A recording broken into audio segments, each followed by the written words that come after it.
The chandeliers sparkled like stars above the grand lobby of the Metropolitan Concert Hall. It was one of those fancy charity events where tickets cost more than most people's monthly rent. Women wore dresses that probably required their own insurance policies, and men adjusted their bow ties while sipping champagne that cost $50 a glass. Tonight's star attraction was Vincent Hartley, the world-famous pianist whose albums had topped classical music charts for 5 years running. His face had graced magazine covers from New York to Tokyo. People didn't just come to hear him play, they came to say they'd been in the same room with him. That's the kind of fame he carried. Vincent stood near the bar, surrounded by admirers as usual. He had that look about him. Perfectly styled dark hair with just a touch of gray at the temples, an expensive suit that fit like it was painted on, and that confident smile of someone who'd never been told no. He was holding court, sharing stories about performing for royalty and dining with celebrities. His small audience laughed at all the right moments, their eyes wide with the thrill of being noticed by greatness. The concert wasn't set to begin for another 45 minutes, so the crowd milled about, networking and pretending to know more about classical music than they actually did. Waiters glided through the space with trays of appetizers that looked too artistic to eat. Everything about the evening screamed luxury and prestige. Near the corner of the lobby, away from the main crowds, stood a baby grand piano. It was there, for decoration more than anything else, its polished black surface reflecting the warm glow of the lights above. And beside that piano stood a woman who looked completely out of place. Her name was Grace Lynn, though nobody at the event knew that. She appeared to be in her late 50s, maybe early 60s. While everyone else wore designer labels, she had on a simple navy blue dress that looked like it came from a department store clearance rack. Her shoes were practical, not fashionable. Her dark hair was pulled back in a neat bun, showing threads of gray she hadn't bothered to dye. She wore no jewelry except for a plain gold wedding band that had worn thin over the years. But what really set her apart wasn't her clothes. It was the way she stood by that piano. While everyone else barely noticed it, she couldn't take her eyes off it. Her right hand rested gently on the piano surface, and occasionally her fingers would move slightly, as if they were remembering something her mind had tried to forget. Grace had saved for 8 months to buy her ticket to tonight's event.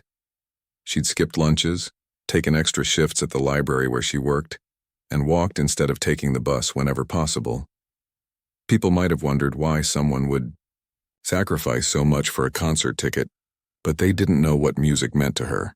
They couldn't understand that coming here tonight had taken more courage than most people would ever need in their entire lives. Vincent had finished his current story and was scanning the room for his next conversation when he noticed Grace by the piano. His publicist had just whispered something in his ear about needing to mingle more with the regular donors, and there she was, the perfect target. He excused himself from his group and walked toward her, his expensive shoes clicking confidently on the marble floor.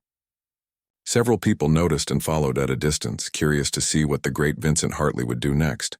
He was known for his spontaneous moments at events like these.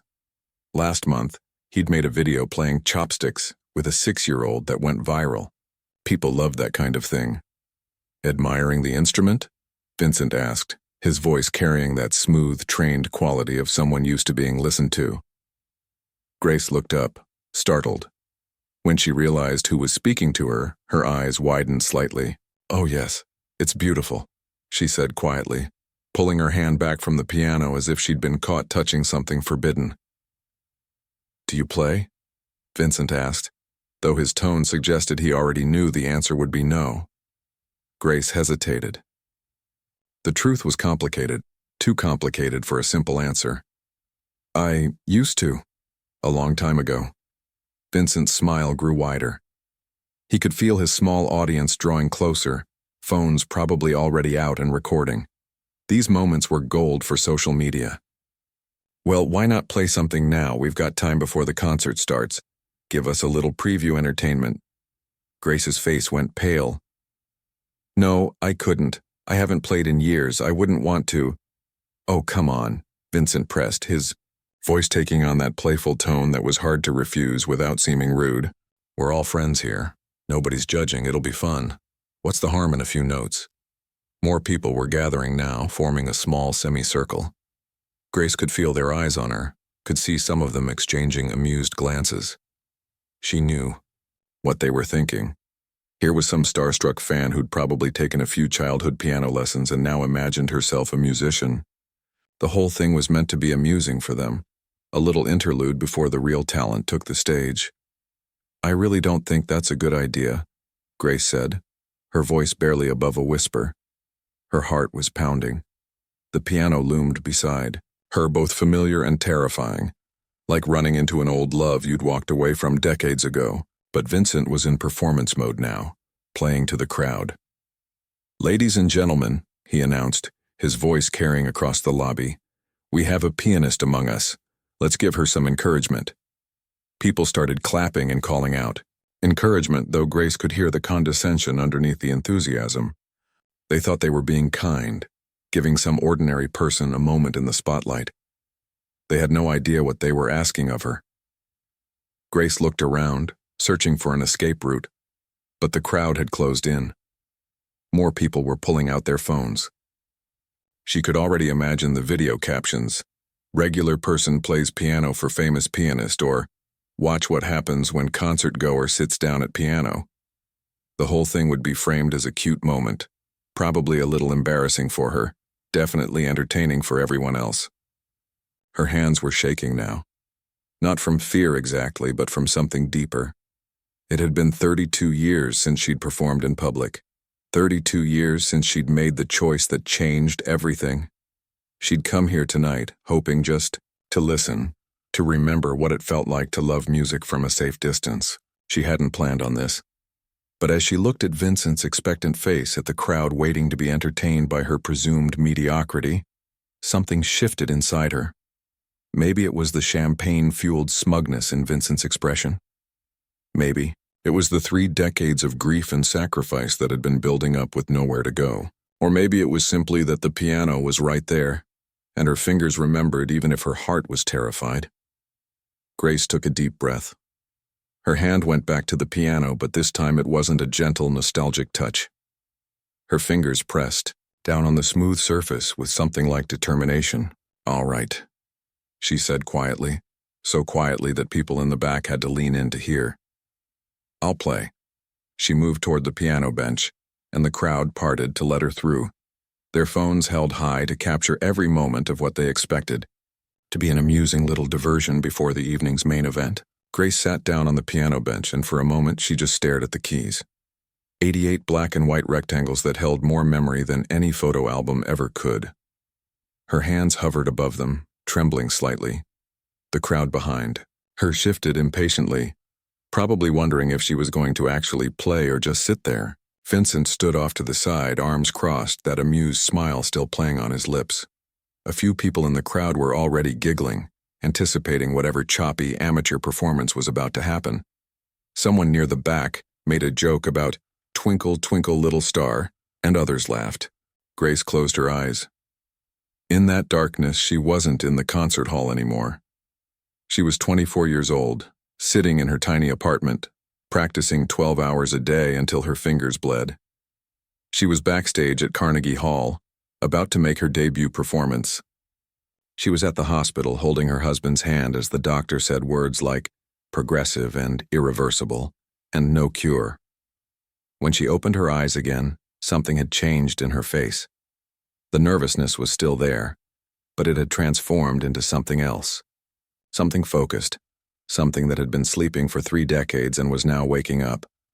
She placed her fingers on the keys, not hesitantly, like someone who wasn't sure where to begin. She positioned them with the exact precision of someone who had done this 10,000 times before. The crowd quieted slightly, sensing something different in her posture, and then she began to play. The first notes of Rachmaninoff's Piano Concerto No. 2 filled the lobby. Not the simple, bouncy tune everyone had been expecting, not Happy Birthday, or some basic melody that every beginner learns. This was one of the most difficult pieces in all of classical music, a composition that professional concert pianists spent years mastering. The change in the room was instant. The giggles stopped. The smirking faces went slack. Vincent's arms uncrossed and fell to his sides. Grace's fingers moved across the keys with impossible speed and precision. Her hands crossed over each other in complex patterns, reaching from one end of the keyboard to the other. The music that came from the piano wasn't just technically perfect. It was alive. Each note carried weight, emotion, years of experience that couldn't be taught in any music school. The opening section was powerful, almost aggressive, and Grace attacked it with an intensity that made people step back involuntarily. Her whole body moved with the music now, swaying and leaning into the more dramatic passages. 32 years of silence hadn't dulled her skill. If anything, all that unexpressed emotion was pouring out through her fingers, making the performance even more powerful than it might have been in her youth. People in the outer edges of the lobby heard the music and started moving toward it. Conversations stopped mid-sentence. Waiters froze with their trays held in mid-air.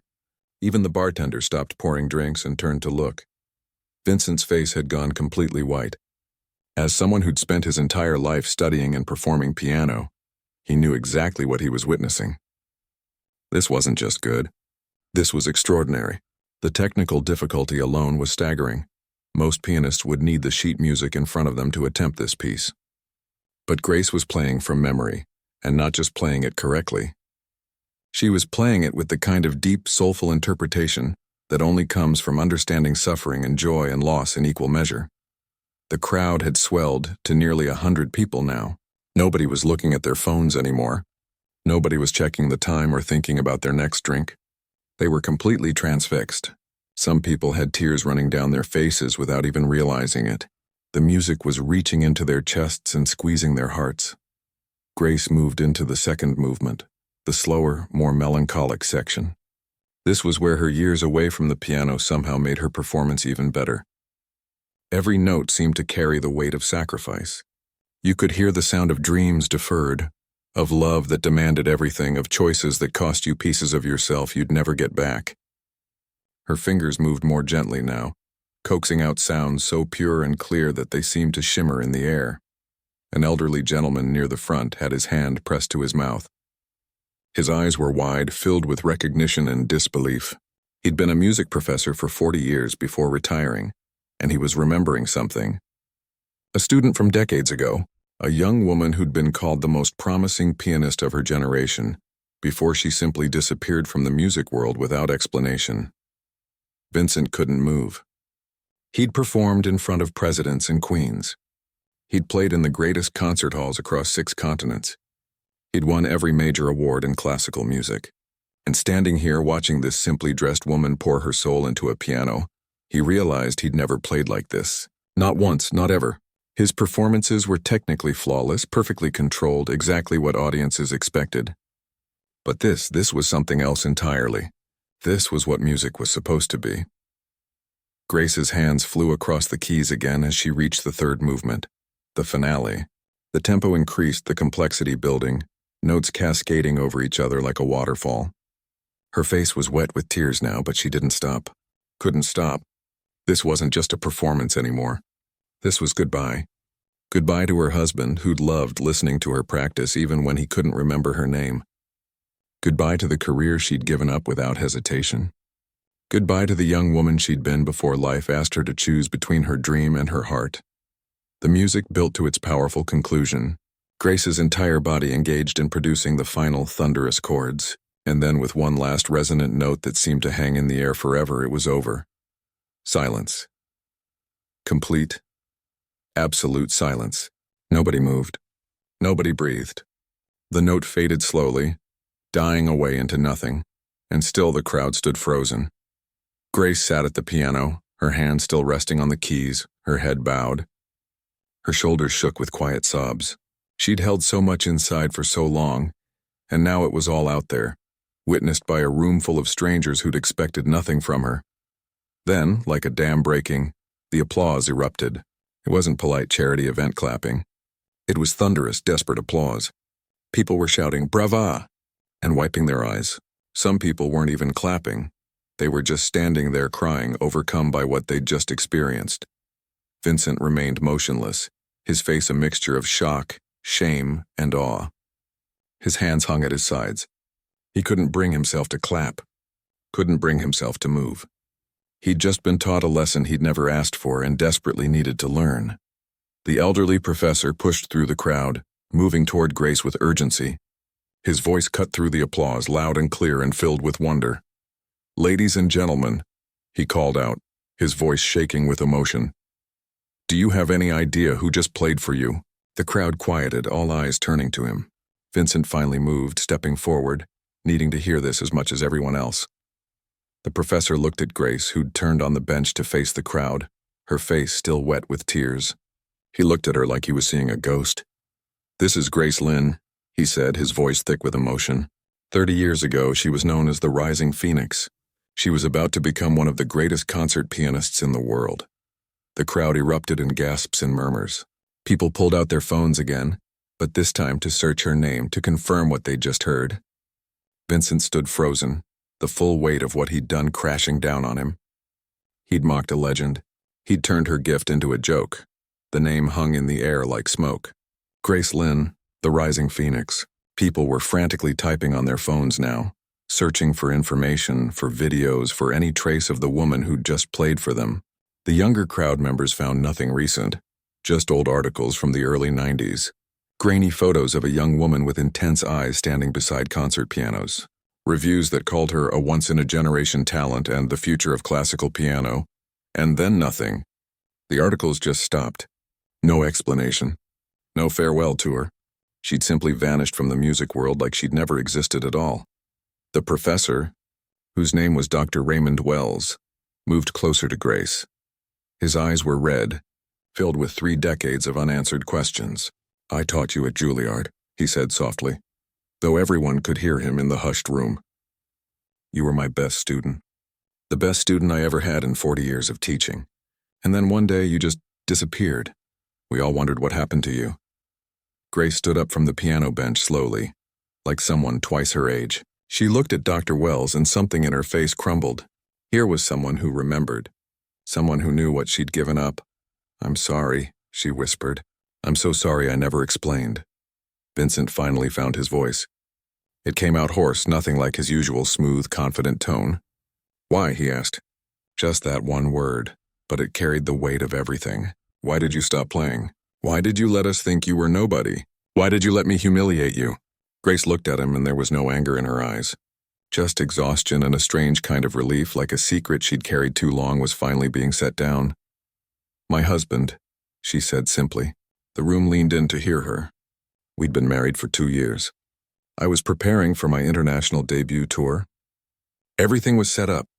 Contracts signed. My career was about to take off exactly the way everyone predicted. She paused, her hand unconsciously reaching for the wedding ring on her finger, turning it slowly. Then David started forgetting things. Small things at first, where he put his keys, what day it was. We laughed about it.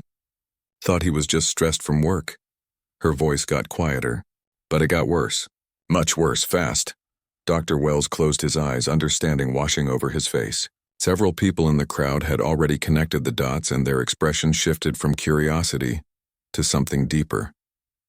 The diagnosis was early onset Alzheimer's, Grace continued. He was only 27 years old. The doctor said it was rare but aggressive. Said he maybe had 10 good years left if we were lucky. She wiped her eyes with the back of her hand. My tour was supposed to start in 3 months. 3 months of intensive preparation, then 2 years of traveling the world, performing almost every night. The crowd was completely silent now. Even the staff had stopped moving. Everyone understood what was coming next. "I had a choice to make," Grace said, her voice steady despite the tears. "I could pursue my dream, the thing I'd worked toward my entire life. Or I could stay with my husband and take care of him while he could still remember who I was." She smiled sadly. "It wasn't really a choice at all." Vincent's hand went to his face. He looked like he might be sick. "I canceled everything," Grace went on. "The tour, the contracts, all of it. My agent thought I was insane. My parents begged me to reconsider. Even David, in his clearer moments, told me not to give up everything for him." She shook her head. "But how could I leave? How could I play Beethoven for strangers in Paris while the man I loved forgot how to tie his shoes?" A woman in the crowd was crying openly now, not bothering to hide it. Others had their arms wrapped around themselves, holding in their own emotions. "The first few years weren't too bad," Grace said. He could still function mostly normally.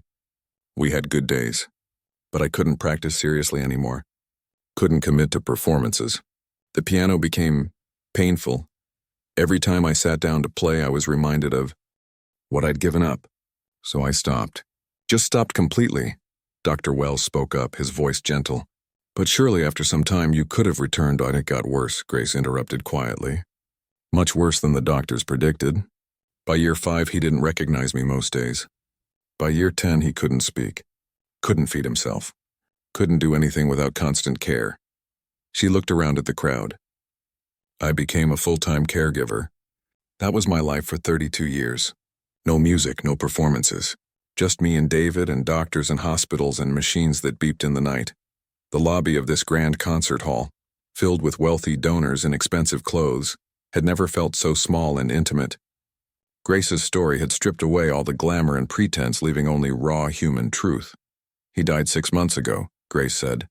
And I know that sounds terrible to say, but it was a relief. Not because I stopped loving him. I loved him until the very end. But because he was finally free from that prison his mind had become. And so was I. She turned to look at the piano behind her. Tonight was the first time I've been to a concert since I gave up my career. I bought this ticket with money I'd been saving for months. I thought maybe I could handle just listening, just being near music again without it destroying me. She laughed, but it was a broken sound. I was standing by this piano trying to decide if I'd made a mistake coming here when... She trailed off, looking at Vincent. He couldn't meet her eyes. When I asked you to play, Vincent finished for her, his voice barely audible. As a joke, to entertain everyone. You didn't know, Grace said, but there was no forgiveness in her tone. Just fact. That's not an excuse, Vincent said. He finally looked up at her and his famous confident face was filled with shame. I did it because I thought you were nobody. I thought it would be funny to watch some random person stumble through a simple song. I used you for entertainment. He looked at the crowd, then back to her.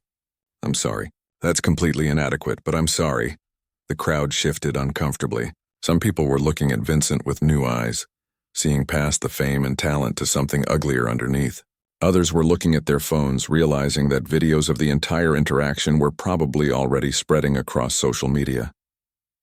Dr. Wells stepped forward and gently took Grace's hand. You sacrificed everything, he said. Your gift, your future, your dreams, for love. That's extraordinary, Grace shook her head. I don't know if it was extraordinary or just what you do when you love someone. I don't regret it. Even now, even knowing what it cost me, I don't regret staying with him, but... She looked at the piano again. I forgot who I was. I forgot that I was more than just a caregiver. I was a musician once. I was Grace Lynn, the rising phoenix. You still are, Dr. Wells said firmly. What you just played, that wasn't the performance of someone who gave up music. That was the performance of someone who lived an entire lifetime since they last played, and brought all of that experience to the keys. Someone in the crowd started clapping again. Then another person joined. Within seconds, the entire lobby was applauding once more, but this time it was different. This wasn't applause for a good performance. This was applause for a life lived with courage and sacrifice. This was applause for choices that cost everything and were made anyway. Grace stood there, overwhelmed, as the applause washed over her. Vincent stood apart from the crowd, alone despite being surrounded by people. He'd come to this event as the star, the main attraction, the person everyone wanted to see. And in one short evening he'd been completely overshadowed, not by someone more famous or more talented, but by someone who'd taught him what music was really for. The applause eventually faded, but nobody seemed ready to move on with the evening. The scheduled concert felt suddenly irrelevant. How could anyone follow what had just happened? Grace stood surrounded by people who wanted to talk to her, to touch her hand, to somehow be part of this moment they'd accidentally witnessed. Vincent watched from the edge of the crowd, and for the first time in his adult life he felt small, really small, not humble. He'd done humble before, in interviews and acceptance speeches where it was expected. This was different. This was the kind of smallness you feel when you realize you've been living wrong, thinking wrong, being wrong, maybe for years. A young woman approached Grace, phone in hand. That video of you playing, she said, excited and slightly breathless. It's already everywhere. Twitter, Instagram, TikTok. Everyone's sharing it. You're going viral. Grace looked confused. Viral? It means millions of people are watching you, the woman explained. The video already has over 2 million views and it's only been posted for 20 minutes. People are crying in the comments. They're calling it the most beautiful thing they've ever heard. Grace's face went pale. Millions of people? Dr. Wells put a steadying hand on her shoulder. Welcome to the modern age, he said gently. This is how information travels now. Grace's phone, an old flip phone she pulled from her small purse, started ringing. Then it rang again, and again. She stared at it like it was a foreign object. I don't understand. Nobody ever calls me. They will now, Dr. Wells said. Grace, you need to understand something. What happened here tonight, this isn't just going to fade away. People have been moved by your story, by your playing, by all of it. Vincent finally approached, walking slowly like he was entering a room where he wasn't welcome. The crowd parted for him, but not with the eager excitement from earlier. Now they looked at him with something closer to disappointment. He stopped a respectful distance from Grace. I need to say something, he said. His voice carried across the lobby and conversations died down. I came here tonight to perform, to be the center of attention if I'm honest. That's what I do, I perform, people applaud, I feel validated, and the cycle continues. He looked directly at Grace. But I've been performing for 20 years, and I've never once played with the honesty you showed in those 15 minutes. Grace didn't respond, she just watched him waiting. I need to cancel my concert tonight, Vincent continued. Several people gasped. The event organizers looked panicked. People had paid thousands of dollars for tickets specifically to hear Vincent Hartley perform. But Vincent held up his hand. I know what people paid. I know what they expected. But I can't go out there and play after what we just witnessed. It would be an insult. Like serving fast food after a 5-star meal. One of the organizers, a thin woman in a red dress, rushed forward. But Vincent, we have contractual obligations. The donors will get their money back if they want it, Vincent said firmly. But I'm offering them something else instead. He turned to Grace. Would you consider playing the concert, taking my place? The lobby erupted in murmurs. Grace stepped back, shaking her head. No, absolutely not. I can't. I haven't performed in 30 years. That was something I needed to do for myself. A one-time thing. Why? Vincent asked. And this time there was no mockery in his tone. Just genuine curiosity. Why does it have to be one time? You clearly still have the gift. More than that, you have something most of us never find. You have truth in your playing. Because I'm not that person anymore, Grace said, her voice rising slightly. I'm not Grace Lynn, the rising phoenix. I'm just Grace. I work at a library. I live in a 1-bedroom apartment. I take the bus. I don't belong in this world anymore. Maybe that's exactly why you do belong, Dr. Wells said quietly. Grace, in all my years of teaching, I've watched hundreds of talented musicians become professionals, and most of them lose something along the way. They get so focused on technique, on perfection, on their careers that they forget why they started playing in the first place. He gestured toward the piano. You never lost that. You've lived a life full of love and pain and sacrifice, and all of that was in every note you played. Grace's eyes filled with tears again. I don't know if I can do it again. That took everything I had. I feel empty now. Then don't decide tonight, Vincent said. Just think about it, please. He paused, then added, I'm not trying to use you to make myself feel better about what I did. I'm saying this because the world needs to hear you play. I certainly needed to hear it. The event organizer was on her phone, frantically trying to figure out what to do about the scheduled concert. Other staff members were dealing with confused donors asking what was happening. The whole evening had derailed completely, and yet somehow nobody seemed to mind that much. Grace's old flip phone rang again. She answered it this time, her voice hesitant. Hello? Her expression changed as she listened. Yes, this is Grace Lynn. I'm sorry, who is this? Another pause, her eyes widening. The Chicago Symphony wants... No, I think you have the wrong person. I haven't performed in... How did you even get this number? She hung up, looking dazed. The phone immediately rang again. This time she didn't answer. It's going to be like this for a while, Dr. Wells said gently. Grace, you've just reminded the entire classical music world of what they've been missing. There will be offers. A lot of them. I don't want offers, Grace said, her voice cracking. I just wanted to hear music again. I just wanted one night where I could remember what it felt like to be me before everything changed. A young man in the crowd, probably in his 20s, spoke up. "For what it's worth," he said, "I came here tonight because my girlfriend dragged me. I don't know anything about classical music. I thought it would be boring." He wiped his eyes, embarrassed. "But what you played, I felt it. I don't even know how to describe it. It made me think about my grandmother, about time running out, about choosing what matters. I recorded the whole thing on my phone and I've already watched it 3 times. Others in the crowd nodded, murmuring agreement. A middle-aged woman said, "I've been to 100 concerts like this." They all blur together. "But I'll remember tonight for the rest of my life." Vincent looked around at the crowd, then back at Grace. "This is what music is supposed to do," he said. "It's supposed to make people feel something real. I've been chasing perfection for so long that I forgot that." He shook his head. "You know what the worst part is? I have everything. Fame, money, sold-out concerts in every major city, and I played that piano at my wedding reception just to show off. Music has been a career for me, a way to feel important." He gestured to Grace. "But for you, it was love, is love, and everyone here felt the difference."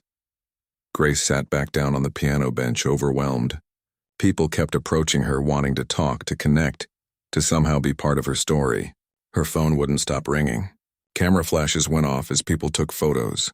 The quiet library worker who'd saved for months just to attend a concert was now the center of a media storm she never asked for and had no idea how to handle. Dr. Wells sat down beside her on the bench. "You don't have to decide anything tonight," he said. "You don't have to perform again if you don't want to. You don't have to return phone calls or give interviews or do anything at all. What happened here was real and true, and nobody can take that away from you." Grace looked at him, then at the piano keys. "When I was playing," she said softly, "for just those few minutes I wasn't thinking about David or hospitals or lost time. I was just present, completely present. I haven't felt that way in 3 decades. She touched the keys gently. "I forgot how much I missed it, how much I missed being me." "Then maybe," Dr. Wells said carefully, "this isn't an ending. Maybe it's a beginning." Grace didn't answer. She just sat there, surrounded by chaos, with her hands resting on the keys of a piano that had somehow brought her back to life. 3 weeks had passed since that night at the Metropolitan Concert Hall, and Grace's life had turned completely upside down. The video of her performance had been viewed over 50 million times. News outlets from around the world had picked up the story. "Lost piano prodigy returns after 32 years," read one headline. "The most beautiful sacrifice in music history," said another. Her phone, which she'd finally upgraded to a smartphone with Dr. Wells's help, buzzed constantly with messages, emails and calls from concert halls, recording studios, and media organizations. Grace sat in her small apartment, surrounded by stacks of letters and printed emails, offers to perform in London, Tokyo, New York, Vienna, record deals worth more money than she'd made in her entire life, requests for interviews from major television networks. It was overwhelming in a way that felt both exciting and terrifying.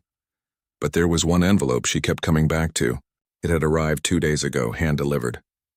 The return address was a local community center in one of the city's poorest neighborhoods. She opened it again, reading the simple handwritten letter inside. "Dear Ms. Lynn, we saw your video. Our community center has an old piano that nobody knows how to play. We have kids here who've never had music lessons because their families can't afford them. Would you consider teaching them? We can't pay much, but we have space and students who would love to learn. Sincerely, Patricia Reeves, Community Center Director." Grace set the letter down and looked around her apartment. It was still the same small space, but it felt different now.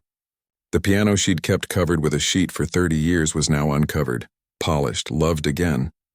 She'd been playing every day, sometimes for hours, making up for lost time.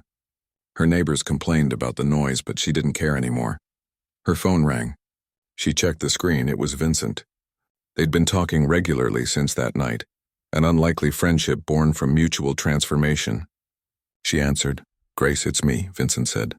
His voice had changed over the past weeks. Less polished, more real. "Have you made any decisions about the offers?" "I'm still thinking," Grace said. "It's a lot to process, I know. Listen, I wanted to tell you something. I've been doing a lot of reflecting since that night. About my career, about why I play, about everything." He paused. "I canceled my next 3 months of concerts." Grace sat up straighter. "Vincent, you don't need to do that. What happened wasn't Yes, I do, he interrupted gently. Grace, I've been performing nonstop for 20 years, and I realized I've been running on autopilot. Playing the same pieces, giving the same interviews, living the same life over and over. I need to stop and figure out who I am when I'm not performing for others. What will you do? Grace asked. Well, actually, I was hoping you might have some ideas about that. Vincent's voice carried a nervousness she'd never heard from him before. I've been thinking about what you said. About real life, about sacrifice, about music being more than just entertainment. And I wondered, what if we did something together? Not a concert tour or anything like that. Something that actually matters. Grace picked up the letter from the community center. Funny you should mention that.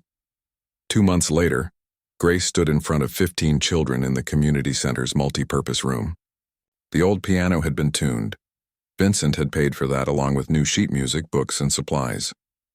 The kids ranged from 7 to 16 years old, all from families who couldn't afford private music lessons. They watched Grace with a mixture of excitement and nervousness.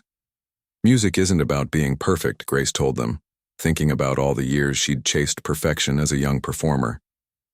It's about being honest. It's about taking what you feel inside and letting it out through your fingers. She sat at the piano. Let me show you something.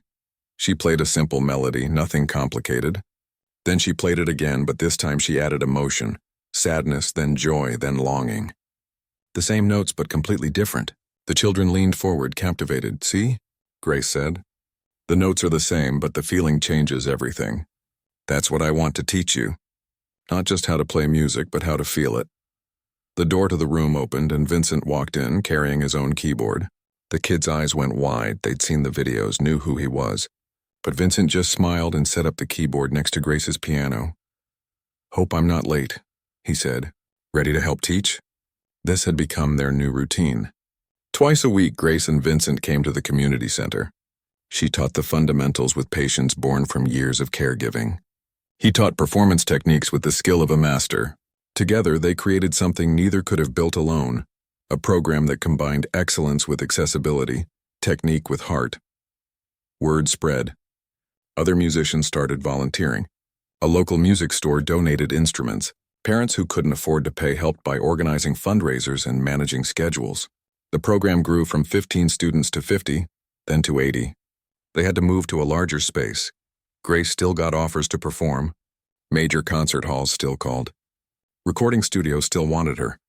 And 6 months after that night, she finally said yes to one, but not in the way they expected. I'll perform, she told the director of the Metropolitan Concert Hall, the same venue where everything had changed, but on one condition. Half the tickets are free, given to families who could never afford to attend, and all proceeds go to funding music education programs in underserved communities. The director hesitated, then agreed. We'll call it the Rising Phoenix Concert, he said. The night of the performance, Grace stood backstage, heart pounding just like it had 32 years ago before her career was supposed to begin. But this time was different. She wasn't alone. Vincent was there, not as the star but as her opening act, a role reversal he'd insisted on. Dr. Wells was there, tears already in his eyes. And in the front rows sat her students from the community center, wearing their best clothes, eyes shining with pride. Grace walked onto the stage, and the applause was deafening. She looked out at the audience, half of them in designer clothes, half in their everyday best. Rich and poor, old and young, music lovers and first-timers all gathered together. She sat at the piano and closed her eyes for a moment. She thought about David, about the 32 years she'd given him without regret. She thought about the young woman she'd been, so focused on her career that she didn't yet understand what really mattered. She thought about the children learning to play, about second chances, about how life rarely goes according to plan, but sometimes gives you something better than what you'd imagined. When she began to play, it wasn't Rachmaninoff this time. It was a piece she'd composed herself over the past months. She called it The Long Way Home. It started soft and sad, representing loss and sacrifice. Then it built slowly, adding layers of hope and discovery. The middle section was chaotic, overwhelming, like those first weeks after the video went viral. And finally, it resolved into something peaceful and purposeful, a melody that felt like acceptance and new beginnings. The audience sat completely still, following her musical journey. When the final notes faded, there was that same profound silence she'd experienced before. Then applause erupted, but Grace barely heard it. She was looking at her students in the front row, at their faces full of wonder and possibility. After the concert, Grace stood in the lobby greeting people. A young girl from her class approached, shy but determined. "Ms. Grace," the girl said, "when I grow up, I want to play like you." Grace knelt down to the girl's level. "You know what? You'll play better than me, because you're starting younger, and you'll have more time to practice and grow and become yourself." She smiled. "But remember, it's not about being famous or playing in big concert halls. It's about loving music and letting it help you through whatever life brings." The girl nodded seriously, then hugged Grace tight before running back to her parents. Vincent appeared at Grace's side. "You know what the best part of tonight was?" He asked. "What?" "Watching you watch them," he said, gesturing to the students. "You looked happier teaching those kids than you did performing for thousands of people." Grace thought about that. He was right. The performance had been wonderful, cathartic, a closing of one circle and opening of another. But teaching, watching young musicians discover their own voices, that felt like purpose. That felt like home. "I think I figured out what I want to do," Grace said. "Yeah? I want to teach. Really teach. Maybe perform occasionally, but mostly teach. Create more programs. Help kids who wouldn't otherwise have a chance." She looked at Vincent. "There are thousands of children out there who have gifts they'll never discover because nobody gives them the opportunity. I want to change that," Vincent smiled. "I think that's perfect. And for what it's worth, I'd like to keep helping." "If you'll have me, are you sure?" Grace asked. "You could go back to your old career. You're still Vincent Hartley. You're still famous. You could still fill concert halls." "I could," Vincent agreed. "But I don't want to. Grace, you taught me something that night. You taught me that it's better to live one honest moment than a lifetime of perfect performances. I don't want to spend the rest of my life being impressive. I want to spend it being useful." Grace looked around the lobby, at Dr. Wells talking with her students, at families from different worlds mixing together, at the piano where everything had changed. She thought about the girl she'd been at 24, so sure of her path. That path had been taken from her and she'd mourned it for 30 years. But maybe, she thought, maybe it hadn't been taken. Maybe it had just been delayed. Maybe she'd needed to live all those years, experience all that love and loss and sacrifice to become the person she was now. The person who could play with real truth. The person who could teach with real understanding. The person who knew that fame and success were nothing compared to purpose and connection. "You know what's funny?" Grace said to Vincent. "You asked me to play that night as a joke. You wanted to embarrass me to entertain your friends." Vincent winced. "I know, I'll always regret that." "Don't," Grace said. "Because if you hadn't asked me to play, I might never have touched a piano again. I might have lived the rest of my life as half a person, hiding from the thing that made me whole." She smiled. "Your cruelty became kindness. Your joke became my salvation." Vincent looked at her for a long moment. "I think you just taught me something else." "What's that?" "That sometimes our worst moments can become someone else's best ones. Not because what we did was right, but because they chose to transform it into something beautiful." The crowd was thinning now. People heading home with programs clutched in their hands and music still echoing in their hearts. Grace picked up her purse. No longer a cheap one from a department store, but she'd chosen a simple design anyway. Some things about her would never change. As she walked toward the exit, she passed the piano in the lobby. The same piano where she'd played that night 3 months ago. She paused, running her fingers across its surface one more time.